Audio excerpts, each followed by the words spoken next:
ಗೋಮತಿಗೆ ಸೂರ್ಯ ಮತ್ತು ಸುರೇಶ್ ಅನ್ನೋ ಇಬ್ಬರು ಗಂಡ್ಮಕ್ಳು ಇರ್ತಾರೆ. ಸೂರ್ಯ ಮದುವೆ ಆಗಿರೋದು ಬಿಂದು. ಬಿಂದು 8ನೇ ಕ್ಲಾಸ್ನಲ್ಲಿ ಫೇಲ್ ಆಗಿರ್ತಾಳೆ. ಅವಳ ತಲೆಗೆ ವಿಧಿಯೇ ಹತ್ತತಾನೇ ಇರಲ್ಲ. ಹಾಗಾಗಿ 8ನೇ ಕ್ಲಾಸಲ್ಲಿ ಫೇಲ್ ಆದಮೇಲೆ ಅವಳು ಸ್ಕೂಲಿಗೆ ಹೋಗೋದೇ ನಿಲ್ಲಿಸಿರ್ತಾಳೆ. ಆದರೆ ಸೂರ್ಯ ಅವಳನ್ನ ತುಂಬ ಇಷ್ಟಪಟ್ಟು ಮದುವೆ ಆಗಿರ್ತಾನೆ. ಆದರೆ ಗೋಮತಿ ಮಾತ್ರ ಸೊಸೆ ದಡ್ಡಿ ಅನ್ನೋ ಕಾರಣಕ್ಕೆ ಯಾವಾಗಲೂ ಬೈತಾನೆ ಇರ್ತಾಳೆ. ಒಂದಿನ ಬೆಳಗ್ಗೆ, ಅದಕ್ಕೆ ಇವತ್ತು ನೀವು ತುಂಬ ಚೆನ್ನಾಗಿ ತಿಂಡಿ ಮಾಡಿದ್ದೀರಾ. ಹೌದು ಕಣೆ ಬಿಂದು, ಯಾವತ್ತು ಅಮ್ಮನೂ ಇಷ್ಟು ಚೆನ್ನಾಗಿ ಅಡುಗೆ ಮಾಡಿಲ್ಲ ಗೊತ್ತಾ? ಅಷ್ಟು ಚೆನ್ನಾಗಿ ಅಡುಗೆ ಮಾಡಿದೀಯಾ ಇವತ್ತು. ಹೌದೌದು, ಮನೇಲಿ ಇನ್ನೇನು ಕೆಲಸ ಅವಳಿಗೆ? ಮಂಡೇಲಿ 4 ಅಕ್ಷರ ಅಂತೂ ಇಲ್ಲ. ಇನ್ನೇನು ಮಾಡ್ತಾಳೆ? ಅಡುಗೆ ಮಾಡೋದು, ಬಟ್ಟೆ ತೊಳೆಯೋದು, ಮುಸುರೆ ತಿಕ್ಕೋದು. ಡೈಲಿ ಮಾಡಿ ಮಾಡಿ ಅದೇ ಅಭ್ಯಾಸ ಆಗಿದೆ. ಅಮ್ಮ, ಏನು ಹೀಗೆ ಮಾತಾಡ್ತಿದ್ಯಾ? ಪಾಪ ಅದಕ್ಕೆ ಬೇಜಾರಾಗಲ್ವಾ? ಸಾಕು, ಸುಮ್ಮನೆ ಇರೋ. ನಾನೇನು ಅವಳಿಗೆ ಹೊರಗಡೆ ಹೋಗಿ ದುಡಿ ಅಂತ ಹೇಳಿದ್ನಾ? ನಿಮ್ಮನ್ನೆಲ್ಲ ನಾನು ಎಷ್ಟು ಕಷ್ಟಪಟ್ಟು ಓದಿಸಿದ್ದೀನಿ ಗೊತ್ತಾ? ಓದಿಸಿದ್ದಕ್ಕೆ ನನಗೆ ಬರೋ ಸ್ವಸ್ತಿರೋ ಸ್ವಲ್ಪ 4 ಅಕ್ಷರ ಕಲ್ತಿರ್ಲಿ ಅಂತ ಆಸೆ ಪಡೋದು ತಪ್ಪೇನೋ? ನಾನು ಹೇಳ್ದೆ ನಿನ್ನ ಅಣ್ಣಂಗೆ ಓದಿರೋ ಹುಡುಗಿನ ಮದುವೆ ಆಗೋ ಅಂತ. ಆದರೆ ಇವನು ಈ ಪೆದ್ದಿನ ಮದುವೆ ಆದ. ಇವಳಿಗೋ ಎದೆ ಸೀಳಿದ್ರೆ 4 ಅಕ್ಷರ ಇಲ್ಲ. ಅಮ್ಮ, ಯಾಕೆ ಹೀಗೆ ಹೇಳ್ತಿದ್ಯಾ? ಅವಳು 8ನೇ ಕ್ಲಾಸ್ವರೆಗೂ ಓದಿದಾಳಲ್ಲಮ್ಮ. ಏನು ಸ್ಕೂಲ್ ಮೆಟ್ಲು ಹತ್ತೇ ಇಲ್ಲ ಅನ್ನೋ ಹಾಗೆ ಮಾತಾಡ್ತಿದ್ಯಾ ನೀನು? ಹೌದೌದು, 8ನೇ ಕ್ಲಾಸ್ನ 8 ಸಾರಿ ಫೇಲ್ ಆಗಿದ್ದಾಳೆ ಅನ್ಸುತ್ತೆ. ಇವಳು ಮಂಡೆಗೇನು 1 ಅಕ್ಷರನೂ ಹತ್ತಿರಲ್ಲ. ನೋಡು ಸುರೇಶ, ನೀನು ನಿನ್ನ ಅಣ್ಣನ ಥರನೇ ಪೆದ್ದ ಹುಡುಗಿನ ಮದುವೆ ಆಗಬೇಡ. ನೀನಾದರೂ ಒಂದು MCOM MBA ಓದಿರೋ ಹುಡುಗಿನ ಮದುವೆ ಆಗು. ನೀನು ಓದಿರೋ ತಕ್ಕಕ್ಕಾರು ಅವಳು ಓದಿರಬೇಕು. ಅಯ್ಯೋ ಸರಿಯಮ್ಮ, ನೀನೇ ಹುಡುಕು ಅಂತ ಹುಡುಗಿ ಸಿಕ್ಕರೆ. ಇವಾಗ ಸುಮ್ಮನೆ ಇರು, ಅದಕ್ಕೆ ಬೇಜಾರಾಗೋ ಹಾಗೆ ಮಾತಾಡಬೇಡ.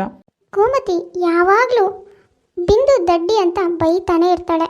ಹಿರಿಮಗನ ಹೆಂಡತಿ ಅಂತೂ ದಡ್ಡಿ ಆದ್ಲು. ಕಿರಿಮಗನ ಹೆಂಡತಿನಾದ್ರೂ ಬುದ್ಧಿವಂತೇನು ಹುಡುಕ್ಬೇಕು ಅಂತ ಒಂದು ಒಳ್ಳೆ ಸಂಬಂಧನ ಹುಡುಕಿರ್ತಾಳೆ. ಮಾರನೇ ದಿನ ಗೋಮತಿ ಮನೇಲಿ ಹುಡುಗಿ ನೋಡೋ ಶಾಸ್ತ್ರಕ್ಕೆ ಅಂತ ಎಲ್ಲರೂ ಹುಡುಗಿ ಮನೆಗೆ ಹೊರಟಿರ್ತಾರೆ. ಲೇ ಬಿಂದು, ನೀನಿರ್ಲಿಕ್ಕೆ ಬರ್ತೀಯಾ? ನೀನೇನು ಬರೋದು ಬೇಡ. ನೀನು ಅಲ್ಲಿಗೆ ಬಂದು ಏನು ಮಾಡೋದಿಲ್ಲ, ಇಲ್ಲೇ ಇರು. ಅಮ್ಮ, ಅದಕ್ಕೆ ಬಂದಿಲ್ಲ ಅಂದರೆ ಅಲ್ಲಿ ಎಲ್ಲರೂ ಕೇಳ್ತಾರೆ, ಹುಡುಗನ ಅದಕ್ಕೆ ಬಂದೇ ಇಲ್ಲ ಅಂತ ಆಡ್ಕೋತಾರೆ. ನೀನು ಸುಮ್ಮನೆ ಇರು. ಅದಕ್ಕೆ ನೀವು ಬನ್ನಿ ನಮ್ಮ ಜೊತೆನೆ, ಎಲ್ಲರೂ ಒಟ್ಟಿಗೆ ಹೋಗಿ ಬರೋಣ. ಎಲ್ಲರೂ ಸೇರಿ ಹುಡುಗಿ ನೋಡೋಕೆ ಹುಡುಗಿ ಮನೆಗೆ ಹೋಗ್ತಾರೆ. ಬೀಗ್ರೆ, ಇವಳೇ ನನ್ನ ಮಗಳು ಕಾವ್ಯ ಅಂತ. ನಿಮ್ಮ ಮಗಳು ತುಂಬಾ ಚೆನ್ನಾಗಿದ್ದಾಳೆ ನೋಡೋಕೆ. ಆದರೆ ನಿಮ್ಮ ಮಗಳು ಏನು ಓದಿದ್ದಾಳೆ ಅಂತ ಹೇಳ್ತೀರಾ? ಯಾಕೆ ಅಂದರೆ ನನ್ನ ಮಕ್ಕಳನ್ನ MBA MCOM ಮಾಡಿಸಿದ್ದೀನಿ. ಹಾಗೆ ನಮ್ಮ ಸೊಸೆನೂ ಓದಿರಬೇಕು ಅನ್ನೋದು ನನ್ನ ಆಸೆ. ನಿಮ್ಮ ಮಗಳು ಏನು ಓದಿದ್ದಾಳೆ? ಅದು ಬೀಗ್ರೆ, ನಮ್ಮ ಮಗಳು MSc ಆಗಿದೆ ಬೀಗ್ರೆ. ನಮ್ಮ ಮಗಳಿಗೆ ಚೆನ್ನಾಗಿ ಎಜುಕೇಶನ್ ಕೊಟ್ಟಿದ್ದೀವಿ ನಾವು. ಏನು MSc ಆಗಿದೆಯಾ? ಅಯ್ಯಯ್ಯೋ, ನನ್ನ ಸೊಸೆ ಇಷ್ಟೆಲ್ಲ ಓದಿದಾಳ? ಸರಿ ಬೀಗ್ರೆ, ನಮಗಂತೂ ನಿಮ್ಮ ಹುಡುಗಿ ತುಂಬ ಒಪ್ಪಿಗೆ ಆದ್ಲು. ಮದುವೆ ಯಾವಾಗ ಇಟ್ಕೊಳ್ಳೋಣ ಅಂತ ಪುರೋಹಿತರ ಹತ್ರ ಕೇಳಿಬಿಟ್ಟು ಹೇಳಿ ಆಯ್ತಾ? ಸರಿ ಬೀಗ್ರೆ, ನಾವಿನ್ನು ಹೊರಡ್ತೀವಿ. ಇದೇನಪ್ಪ ಹೀಗೆ ಹೇಳ್ಬಿಟ್ಟೆ? ಅಪ್ಪ, ನಾನು 7ನೇ ಕ್ಲಾಸ್ನ 7 ಸಾರಿ ಫೇಲ್ ಆಗಿದ್ದೀನಿ. ಸ್ಕೂಲ್ನವರೇ ನೀನು ಬರಬೇಡ ಅಂತ ಕಳಿಸ್ಬಿಟ್ರು.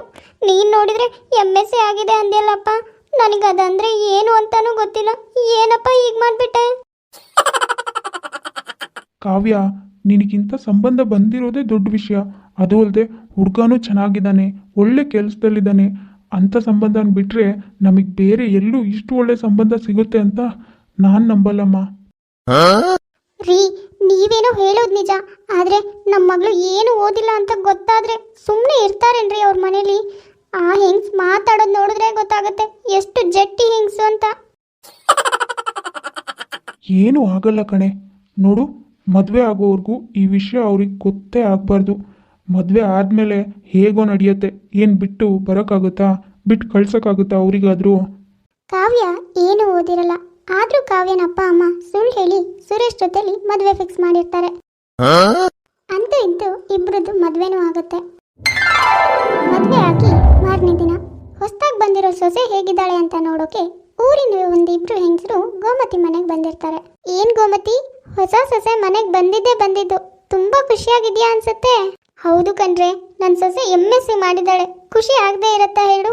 ಒಬ್ಳಂತೂ ಏನು ಬರ್ದೇ ಇರೋ ದಡ್ಡಿ. ಆದರೆ ಇವಳು ಹಾಗಲ್ಲ ಕಣೆ, ತುಂಬ ಚೆನ್ನಾಗಿ ಓದಿದ್ದಾಳೆ. ನನ್ನ ಮಗನ ಥರನೇ. ನನ್ನ ಮಗುಗೆ ಇವಳಿಗೆ ಹೇಳಿ ಮಾಡಿಸಿದ ಜೋಡಿ. ಅದಕ್ಕೆ ನನಗಂತೂ ತುಂಬ ಖುಷಿ ಕಣೆ. ಓಹೋ, ನಿನ್ನ ಸೊಸೆ ಬಗ್ಗೆ ಬರೀ ಹೊಗಳ್ತಾ ಇರ್ತೀಯೋ ಅಥವಾ ನಿನ್ನ ಸೊಸೆ ನಮಗೂ ಪರಿಚಯ ಮಾಡಿಕೊಡ್ತೀಯೋ? ಅಯ್ಯೋ ಇರು ಮಾರಾಯ್ತಿ, ಕರಿತೀನಿ. ಕಾವ್ಯ, ಕಾವ್ಯ ಎಲ್ಲಿದ್ಯಮ್ಮ? ಬಾಯಿಲಿ ಸ್ವಲ್ಪ. ನೋಡ್ರೆ, ಇವಳೇ ನನ್ನ ಮುದ್ದಿನ ಸೊಸೆ. ಅದು MSc ಮಾಡಿರೋ ಮುದ್ದಿನ ಸೊಸೆ ಕಣೆ. MSc ಮಾಡಿರೋ ನಿನ್ನ ಸೊಸೆ ತುಂಬ ಮುದ್ದಾಗಿದ್ದಾಳೆ ಕಣೆ. ಕಾವ್ಯ, ಎಲ್ಲಿ MSc ಮಾಡಿರೋದಮ್ಮ ನೀನು? ಹಾಂ, ಅಯ್ಯೋ ದೇವ್ರೇ, ಏನೋ ಸುಳ್ಳು ಹೇಳಿ ಮದುವೆ ಅಂತೂ ಆದೆ. ಆದರೆ ಈ ಅತ್ತೆ ನೋಡಿದರೆ ನಾನು MSc ಮಾಡಿದ್ದೀನಿ ಅಂತ ಎಲ್ಲರ ಹತ್ರನೂ ಹೇಳ್ಕೊಂಡು ತಿರುಗ್ತಿದ್ದಾರೆ. ಅಯ್ಯೋ ದೇವ್ರೆ, ಯಾವಾಗ ಸಿಕ್ಕಾಕೊಳ್ತೀನೋ, ಯಾವಾಗ ಈ ಮನೆಯಿಂದ ಹೊರಗೆ ಹೋಗ್ತೀನೋ. ಏನಮ್ಮ ಕಾವ್ಯ, ನಾನು ಕೇಳಿದ್ಕೆ ಏನು ಹೇಳಲೇ ಇಲ್ಲ. ಏನೋ ಯೋಚನೆ ಮಾಡ್ತಾ ನಿಂತಿದ್ಯಾ, ಏನಾಯ್ತು? ಅದು ಆಂಟಿ, ನಾನು MSc ಮಾಡಿರೋದು ಮಂಗಳೂರು ಶಾಲೆಯಲ್ಲಿ. ಶಾಲೆನಾ? ಅಲ್ಲಮ್ಮ ಕಾವ್ಯ, MSc ಎಲ್ಲ ನನ್ನ ಮಕ್ಕಳು ಅದೇನೋ ಯೂನಿವರ್ಸಿಟಿನಲ್ಲಿ ಮಾಡೋದು ಅಂತ ಹೇಳ್ತಾ ಇದ್ರು. ನೀನು ನೋಡಿದ್ರೆ ಸ್ಕೂಲ್ ಅಂತ ಹೇಳ್ತಾ ಇದೆಯಾ? ಅಯ್ಯೋ ಆಂಟಿ, ನಾನು ಯೂನಿವರ್ಸಿಟಿ ಅಂತಾನೆ ಹೇಳಿದ್ದು, ನಿಮಗೆ ಸ್ಕೂಲ್ ಅಂತ ಕೇಳಿಸಿದೆ ಅಷ್ಟೇ.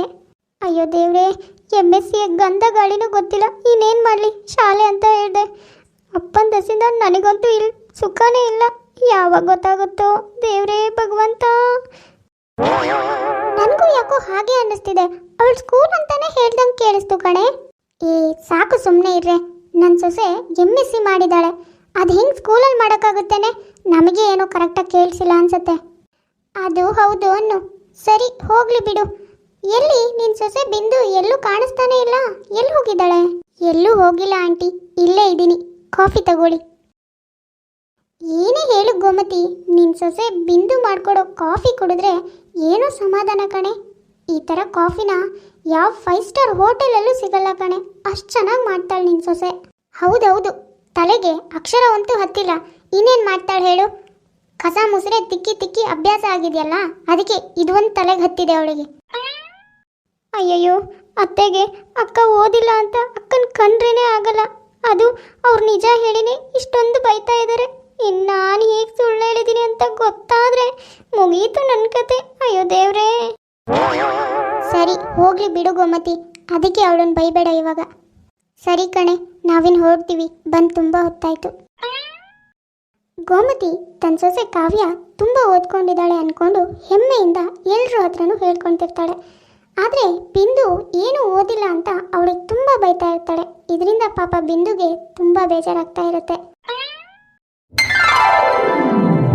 ಒಂದಿನ ಬೆಳಗ್ಗೆ ಬಿಂದು ಅತ್ತೆಗೆ ಕಾಫಿ ತಗೊಂಡ್ಬಂದು ಕೊಡ್ತಾಳೆ. ನೋಡು, ಟೈಮಿಗೆ ಕರೆಕ್ಟಾಗಿ ಕಾಫಿ ತಿಂಡಿ ಎಲ್ಲ ಕೊಡೋದನ್ನ ಮಾತ್ರ ಕರೆಕ್ಟಾಗಿ ಮಾಡ್ತೀಯ. ಆದರೆ ಹೀಗೆ 4 ಅಕ್ಷರ ಕಲ್ತಿದ್ರೆ ಉದ್ಧಾರ ಆದರೂ ಆಗ್ತಿದ್ದೆ. ಅದು ಅತ್ತೆ, ನಿಮ್ಮ ಹತ್ರ ಏನೋ ಹೇಳಬೇಕಿತ್ತು. ಹೇಳಬೇಕು ಅಂತಲೇ ಬಂದಿದ್ಯಾ ತಾನೆ? ಏನು ವಿಷಯ ಅಂತ ಹೇಳು. ಅದು ಅತ್ತೆ, ನಾನು 10ನೇ ಕ್ಲಾಸ್ ಎಕ್ಸಾಮ್ ಬರ್ತಿದ್ದೆ, ಕರಸ್ಪಾಂಡಿಂಗ್ ಕಟ್ಟಿ. ನಿನ್ನೆ ರಿಸಲ್ಟ್ ಬಂತು, ಪಾಸ್ ಆಗಿದೆ ಅತ್ತೆ. ಏನು, ಎಕ್ಸಾಮ್ ಪಾಸ್ ಆಗಿದ್ಯಾ? ಏನು ಹೇಳ್ತಾ ಇದೆಯಾ ಬಿಂದು ನೀನು? ಹೌದಮ್ಮ, ಬಿಂದು ಹೇಳ್ತಾ ಇರೋದು ನಿಜ. ನೀನು ಡೈಲಿ ಬೈತಾ ಇದೆಯಲ್ಲ, ಅದಕ್ಕೆ ಅವಳಿಗೆ ತುಂಬ ಬೇಜಾರಾಗಿ ನನ್ನ ಹತ್ರ ಬಂದು ನಾನು ಓದ್ತೀನಿ ಅಂತ ಹೇಳಿದ್ಲು. ಅದಕ್ಕೆ ನಾನೇ ದಿನಾ ರಾತ್ರಿ ಕುತ್ಕೊಂಡು ಓದಿಸ್ತಾ ಇದ್ದೆ. ಫಸ್ಟ್ ಕ್ಲಾಸ್ನಲ್ಲಿ ಪಾಸ್ ಆಗಿದ್ದಾಳಮ್ಮ ನಿನ್ನ ಸೊಸೆ. ಅಯ್ಯಯ್ಯೋ, ನೀನು ಹೇಳ್ತಿರೋದು ನಿಜಾನೇನೋ? ನನ್ನ ಸೊಸೆ ರಾತ್ರಿ ಎಲ್ಲ ಕುತ್ಕೊಂಡು ಇಷ್ಟೆಲ್ಲ ಕಷ್ಟಪಟ್ಟು ಓದಿ ಪಾಸ್ ಆಗಿದ್ದಾಳೇನೋ? ನನಗಂತೂ ತುಂಬ ಖುಷಿ ಆಗ್ತಿದೆ ಕಣೋ. ಅಯ್ಯಯ್ಯೋ, ಅಕ್ಕ ಏನೋ ಪಾಸ್ ಮಾಡಿ ಬಚಾವ್ ಆಗ್ಬಿಟ್ರು. ನಾನು ಸುಳ್ಳು ಹೇಳಿರೋದು ಯಾವಾಗ ಗೊತ್ತಾಗುತ್ತೋ ಈ ಮನೇಲಿ. ಅದು ಅತ್ತೆ, ನಾನು ಮುಂದೆ ಇನ್ನೂ ಜಾಸ್ತಿ ಓದಬೇಕು ಅಂದ್ಕೊಂಡಿದ್ದೀನಿ. ನೀವು ಹ್ಞೂ ಅಂದರೆ. ಅಯ್ಯೋ ನಿಜಾನೇನೆ ಬಿಂದು, ನೀನು ಓದ್ತೀನಿ ಅಂತಿದ್ಯಾ? ಓದಮ್ಮ ಓದು, ನೀನು ಎಷ್ಟು ಬೇಕಾದರೂ ಓದು, ನಾನು ನಿನಗೆ ಸಹಾಯ ಮಾಡ್ತೀನಿ. ದುಡ್ಡಿನ ಚಿಂತೆ ಮಾಡಲೇಬೇಡ ಆಯಿತಾ? ನಿಂಗೆ ಎಷ್ಟು ಬೇಕೋ ಅಷ್ಟು ಓದು. ಹೀಗೆ ಎಲ್ಲರೂ ಖುಷಿ ಖುಷಿಯಾಗಿ ಮಾತಾಡ್ತಾ ಇರುವಾಗಲೇ ಗೋಮತಿ ಚೈಲ್ಡ್ಹುಡ್ ಫ್ರೆಂಡ್ ಗೋಮತಿ ಮನೆಗೆ ಬರ್ತಾಳೆ. ಅರೆ ಕವಿತಾ, ಏನೇ ಅಪರೂಪಕ್ಕೆ ನಮ್ಮ ಮನೆಗೆ ಬಂದಿದ್ಯಾ? ನಿನ್ನ ನೋಡಿ ತುಂಬ ಖುಷಿ ಆಯಿತು ಕಣೆ ನನಗೆ. ಎಷ್ಟು ವರ್ಷ ಆಯ್ತೆ ಕವಿತಾ ನಿನ್ನ ನೋಡಿದೆ? ನಾನು ಅಷ್ಟೇ ಕಣೆ, ನಿನ್ನ ನೋಡಿದೆ ತುಂಬ ಟೈಮ್ ಆಗಿತ್ತಲ್ಲ, ಅದಕ್ಕೆ ಬಂದೆ. ಅದು ಅಲ್ಲದೆ ನಿನ್ನ ಸೊಸೆ ಬಿಂದು ಎಕ್ಸಾಮ್ ಪೇಪರ್ ನಾನೇ ಚೆಕ್ ಮಾಡಿದ್ದು ಕಣೆ. ತುಂಬ ಚೆನ್ನಾಗಿ ಬರೆದಿದ್ದಾಳೆ ಕಣೆ. ನೆಕ್ಸ್ಟ್ ಹೈಯರ್ ಸ್ಟಡಿ ಮಾಡಿಸು ಆಯಿತಾ? ನಾನೇ ಟೀಚರ್ ಜಾಬ್ಗೆ ಮಾತಾಡ್ತೀನಿ. ಹೌದೇನೆ ಕವಿತಾ? ಸರಿ ಕಣೆ, ಹೈಯರ್ ಸ್ಟಡೀಸ್ ಮಾಡಿಸ್ತೀನಿ ನನ್ನ ಸೊಸೆಗೆ. ಹಾಂ ಕವಿತಾ, ನನ್ನ ಕಿರಿ ಸೊಸೆದು MSc ಆಗಿದೆ ಕಣೆ. ಅವಳಿಗೆ ನಿಮ್ಮ ಸ್ಕೂಲಲ್ಲೇ ಒಳ್ಳೆ ಪೋಸ್ಟ್ ಇದ್ದರೆ ಹೇಳೆ. ಪಾಪ ಅಷ್ಟೆಲ್ಲ ಓದಿ ಮನೇಲೇ ಇರೋಕೆ ಅವಳಿಗೂ ಬೇಜಾರಾಗುತ್ತಲ್ವಾ? ಹೌದೇನೆ, ನನಗೆ ಈ ವಿಷಯನೇ ಗೊತ್ತಿರಲಿಲ್ಲ ನೋಡು. ಸರಿ, ನಮ್ಮ ಸ್ಕೂಲ್ನಲ್ಲೇ ಸ್ವಲ್ಪ ಟೈಮ್ ಗೆಸ್ಟ್ ಲೆಕ್ಚರ್ ಆಗಿ ಕೆಲಸ ಮಾಡೋಕೆ ಹೇಳು. ಆಮೇಲೆ ನಾನೇ ಮಾತಾಡ್ತೀನಿ, ಪ್ರಮೋಟ್ ಮಾಡೋಕೆ ಹೇಳ್ತೀನಿ. ಅವಳು ಡಾಕ್ಯುಮೆಂಟ್ ತಂದು ಕೊಡೋಕೆ ಹೇಳು. ಕಾವ್ಯ, ಕಾವ್ಯ ಎಲ್ಲಿದೆಯಾ? ಬಾಯಿಲಿ. ಅಯ್ಯೋ ಕಾವ್ಯ ನೀನಾ? ಅಲ್ಲ ನೀನ್ ಯಾವಾಗ MSc ಮಾಡ್ದ್ಯಮ್ಮ? ಏನೇ ಕವಿತಾ, ಕಾವ್ಯ ನಿನಗೆ ಮೊದಲಿಂದನೂ ಪರಿಚಯನಾ? ಇವಳು ನನ್ನ ಸ್ಟೂಡೆಂಟ್ ಕಣೆ. 7ನೇ ಕ್ಲಾಸಲ್ಲಿ 7 ಸಾರಿ ಟ್ರೈ ಮಾಡಿದ್ರು ಪಾಸೇ ಆಗಿರಲಿಲ್ಲ. ಅದಕ್ಕೆ ಸ್ಕೂಲಿಗೆ ಬರೋದೇ ಬಿಟ್ಟಿದ್ಲು. ಆದರೆ ಇವಳು MSc ಮಾಡಿದಾಳೆ ಅಂತಿದ್ಯಾ? ಅಲ್ಲ MSc ಮಾಡಿದ್ರೆ ನನಗೆ ಗೊತ್ತಾಗ್ಬೇಕಿತ್ತಲ್ವಾ? ಏನು 7ನೇ ಕ್ಲಾಸ್ನ 7 ಸಾರಿ ಫೇಲ್ ಆಗಿದ್ದಾಳ? ಅಯ್ಯೋ ದೇವ್ರೇ, ಹಿರಿ ಸೊಸೆ ದಡ್ಡಿ ಅಂತ ಕಿರಿ ಸೊಸೆನ ಓದೋಳನ್ನು ಹುಡುಕಿದ್ರೆ ಇವಳು ನೋಡಿದ್ರೆ ಅವಳಿಗಿಂತಾನೂ ದಡ್ಡಿ. ಲೇ ಕಾವ್ಯ, ಯಾಕೆ ಸುಳ್ಳು ಹೇಳಿದೆ? ಏನು ಓದ್ದೆ MSc ಆಗಿದೆ ಅಂತ ಹೇಳ್ದಿಯಲ್ಲ ನಮ್ಮ ಹತ್ರ. ಪಾಪ ಸಿಕ್ಕಾಕೊಂಡ್ಮೇಲೆ ಕಾವ್ಯ ಮದುವೆಗಿಂತ ಮುಂಚೆ ನಡೆದಿರೋ ಎಲ್ಲ ವಿಷಯನೂ ಹೇಳ್ತಾಳೆ. ಅದು ಬೀಗ್ರೆ, ನಿಮ್ಮ ಮನೇಲಿ ನಮ್ಮ ಮಗಳು ಚೆನ್ನಾಗಿರ್ತಾಳೆ ಅಂತ ಈ ಸುಳ್ಳು ಹೇಳ್ಬಿಟ್ವಿ. ನನಗೆ ಕ್ಷಮಿಸ್ಬಿಡಿ ಬೀಗ್ರೆ. ನನ್ನ ಮಗಳನ್ನ ದೂರ ಮಾಡಬೇಡಿ ಬೀಗ್ರೆ. ಓಹೋ, ಇದಕ್ಕೇನಾ ಇಷ್ಟೆಲ್ಲ ಸುಳ್ಳು ಹೇಳಿ ನಾಟಕ ಮಾಡಿದ್ ನೀವು?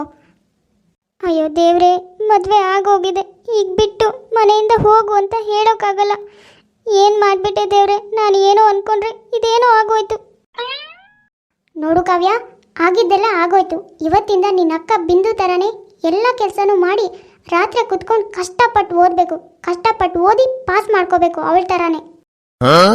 ಮಾಡಿದ್ದುಣ್ಣೋ ಮಾರಾಯ ಅನ್ನೋ ಹಾಗೆ ಮಾಡಿರೋ ತಪ್ಪಿಗೆ ಶಿಕ್ಷೆ ಅನುಭವಿಸ್ಲೇಬೇಕು. ಹಾಗಾಗಿ ಕಾವ್ಯ ಓದಲೇಬೇಕು.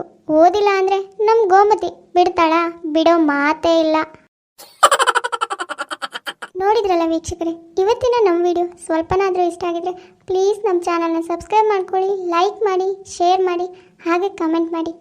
ಸರಿ ವೀಕ್ಷಕರೇ, ನಾನಿನ್ನ ಹೊರಡ್ತೀನಿ. ನೆಕ್ಸ್ಟ್ ವಿಡಿಯೋದಲ್ಲಿ ಮತ್ತೆ ಸಿಗೋಣ.